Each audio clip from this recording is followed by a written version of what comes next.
Hello, my name is Justin Krugman. I'm a fourth year student in the Communication and Multimedia Design program at Hansa University of Applied Sciences in Groningen, and I'm also a junior developer here at Indietopia. Today, I'm very happy to be showing you an overview of the work that I've done for my final graduation assignment, Polder. So without further ado, let's jump into it. Did you know that the Netherlands, with its challenging geographic situation, has mastered the art of land reclamation? It's all thanks to the use of polders and verda throughout the country. However, today we'll be talking about something even more exciting.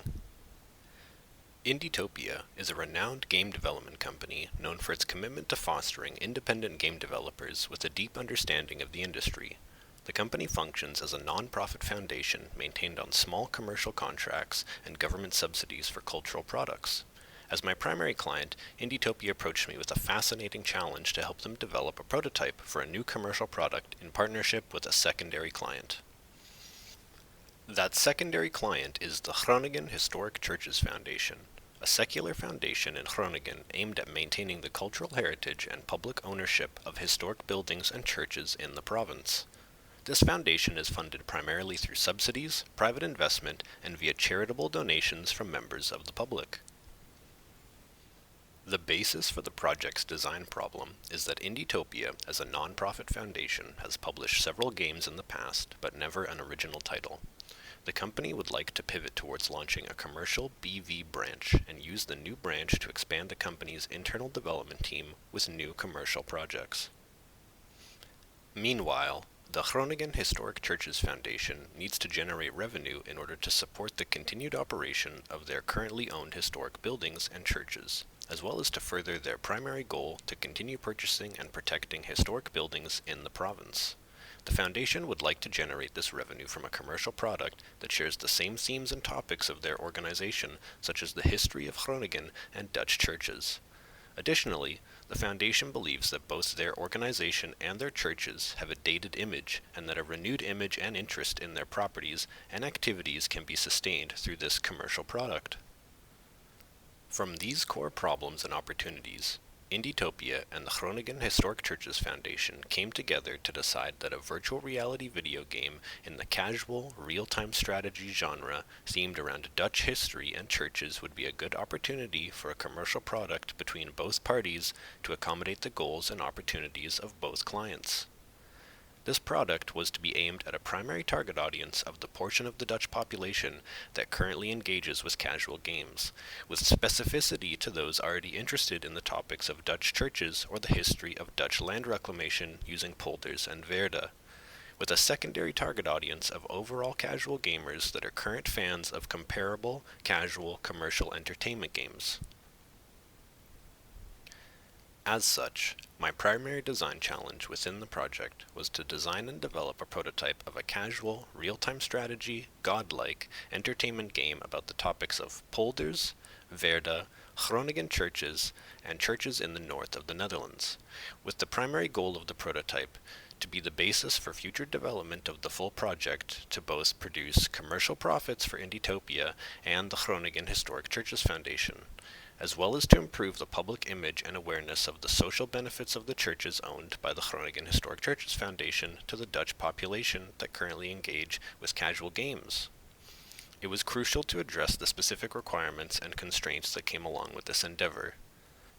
Aside from this design challenge, there were several specific design constraints placed on the project by the primary client, those being that the prototype would need to be developed as a virtual reality experience first, that it must be optimized to run directly on the Oculus Quest 2 virtual reality system, and that the game engine used to develop the prototype would need to be Unreal Engine 5.1 to meet current industry standards for commercial entertainment games. With all of that being said, let's dive into the main functionalities of the game. The current prototype takes place in the middle of a regular gameplay scenario, with some structures and elements already placed in the game world for demonstration purposes. From intuitive controls to seamless player interactions, every aspect of the game has been carefully crafted to provide an effortless and thrilling experience.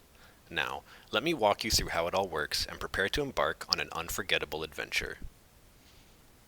The first primary feature of the prototype is the procedurally generated hexagon grid.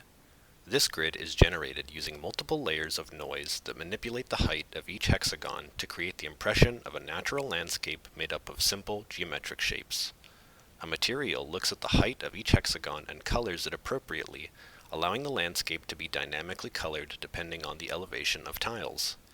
Alongside having full control over how the landscape is generated, this allows me to specify parameters for when and how to color tiles so that biomes and terrain tile types can be easily established. In the prototype, the hexagon landscape is generated using 90,000 hexagons. This system has been made performant for virtual reality hardware using a method known as instanced static meshes in Unreal Engine 5. The second main functionality of the game is the player's ability to fly and float around the game world using controls that offer a full 6 degrees of freedom. With this system, the player can move up and down, left and right, forward and backward, and rotate using either a thumbstick or their head orientation. Players can additionally combine inputs to move diagonally in any direction while flying. For the next prototype feature, I'd like to highlight how the entire game world is fully physicalized and explorable while in virtual reality, which empowers the player to interact with their surroundings. Because of this, objects can be grabbed and interacted with, contributing direct gameplay interactions and consequences to the player's journey.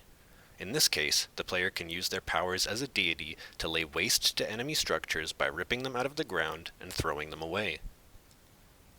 To add to this, the player can use another godly power, known as Smite, to destroy their enemies. This power is required to destroy structures of greater importance and value, namely the enemy's key church, which functions as the center point of any civilization in the game. To add to player immersion and overall visual quality, a day and night cycle is present in the game that combines with volumetric fog and clouds in the scene to produce a beautiful lighting quality and picturesque sunrises and sunsets throughout regular gameplay. A weather system is also present, which can be seen in the form of rain that begins to pour a short period of time after gameplay begins in the prototype.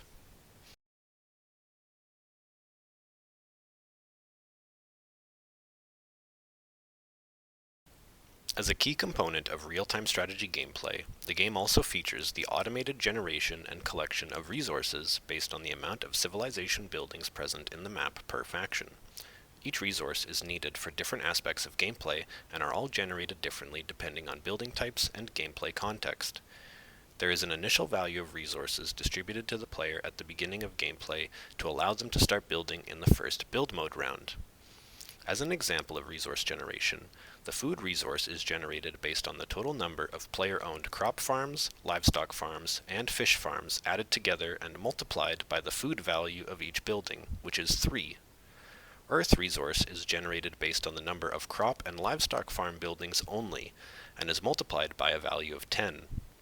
As a final example, the faith resource is generated based on the number of player-owned settlement buildings, multiplied by the number of key churches and churches that have been built in the level. The core gameplay loop is enforced through a system of alternating build and play game modes.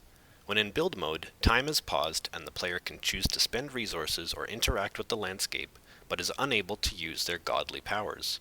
When in play mode, time is ongoing and resources are actively generated, but the player can no longer build or spend resources. This enforced game logic creates a gameplay loop that requires the player to strategize and spend resources wisely in each build mode round, so that their civilization can succeed and prosper throughout the following play mode round. The final key feature of the game is the player's ability to interact with the procedurally generated hexagon grid landscape to alter the elevation of each individual tile. The system is only available when the player is in build mode, and by selecting a terrain tile, the height of the tile can be altered using different button inputs. Terrain terraforming costs Earth resource to perform, and as such there is a cost of 10 Earth per elevation step increase and a gain of 3 Earth resource per elevation step decrease. This results in the player needing adequate Earth resource before they are able to manipulate the landscape. The player is able to manually generate some Earth resource by lowering the elevation of tiles and effectively flooding a large segment of land. However, it is much easier to generate earth resource through the development of the player's civilization by building additional crop and livestock farms. All of the work demonstrated in this prototype was created by myself, with the exception of 2 elements created by Indietopia staff members. The cel-shaded post-processing material was created by a 3D artist at the company, and I have included a small demonstration of the final 3D art assets that have been produced by Indietopia artists for the full game. In conclusion, I've successfully addressed Indietopia's requirements and created an engaging game that delivers an exceptional gaming experience. Indietopia's expectations were satisfied, and the company plans to continue to pursue the goal of the project after a long evaluation session with me.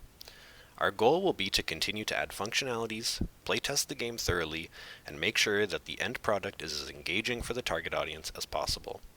With all of these systems developed, I've been able to successfully meet the design challenge established by my clients and design and develop a fully playable prototype of a virtual reality, casual, real-time strategy game in the godlike subgenre. With all of that being said, I hope you've enjoyed this first look at Polder, and I encourage you to play through the prototype and get some first-hand experience playing the game. Thank you very much for your time and interest in my project. With Polder, the power to shape the world is at your fingertips.